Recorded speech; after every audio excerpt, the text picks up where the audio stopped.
నడుచుకొని పోయే దేశం. నది దాటి అనగా బాప్తిస్తానికి సాదృశ్యం.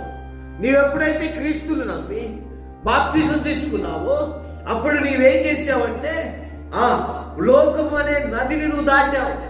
ఈ లోకపు నదిని దాటుకొని వచ్చిన తర్వాత నువ్వు దాటిన తర్వాత వెళ్ళాల్సిన దేశం కొండలలో కలిగింది.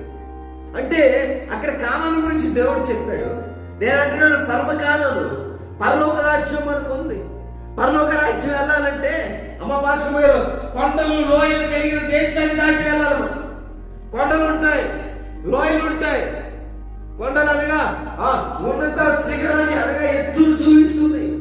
నీ ఆత్మీయ జీవితంలో దాటుకోలేని ఎత్తులు దాటాల్సి వస్తుంది. ఇక నీ వల్ల కాదనుకుంటావు, కానీ సంవత్సరాది మొదలుకొని సంవత్సరాంత వరకు యెహోవా కన్నులు ఆ దేశం మీద ఉన్నట్లు నీ ఆ దేశం మీద ప్రయాణిస్తున్నా నీ మీద యెహోవా కన్నులు ఉంటే గట్టిగా చెప్పగలమా? హల్లెలూయా.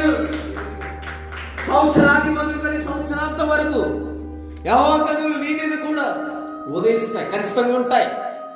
ఎందుకో తెలుసా? ఆయన కనికరం కలిగిన దేవుడు. ఈ కనికరం కలిగిన దేవుడు కొండల లోయలు నిన్ను దాటిస్తాడక్క.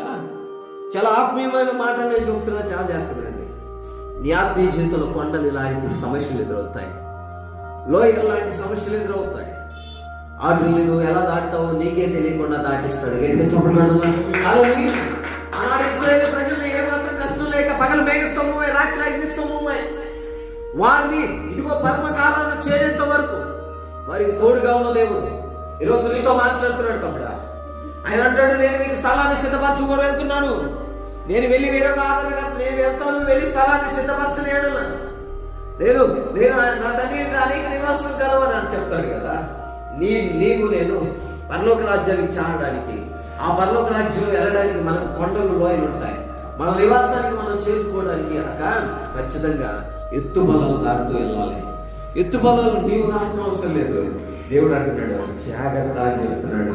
కొండలు లోయలు కలిగిన ఈ దేశాన్ని ఇశ్రాయేలు ప్రజలను సురక్షితంగా దాటించిన దేవుడు నీ ఆత్మీయ యాత్రలో ఈరోజు ఖచ్చితంగా దేవుడు నేను దాటిస్తాడు, ఖచ్చితంగా దాటిస్తాడు. ఏదుందో నాకు తెలియదు.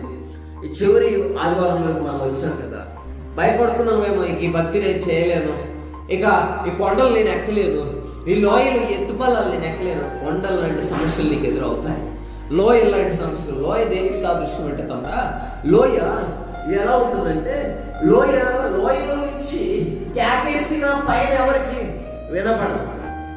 లోయలో ఏముంటాయి అంటే చిక్కులు ఉంటాయి.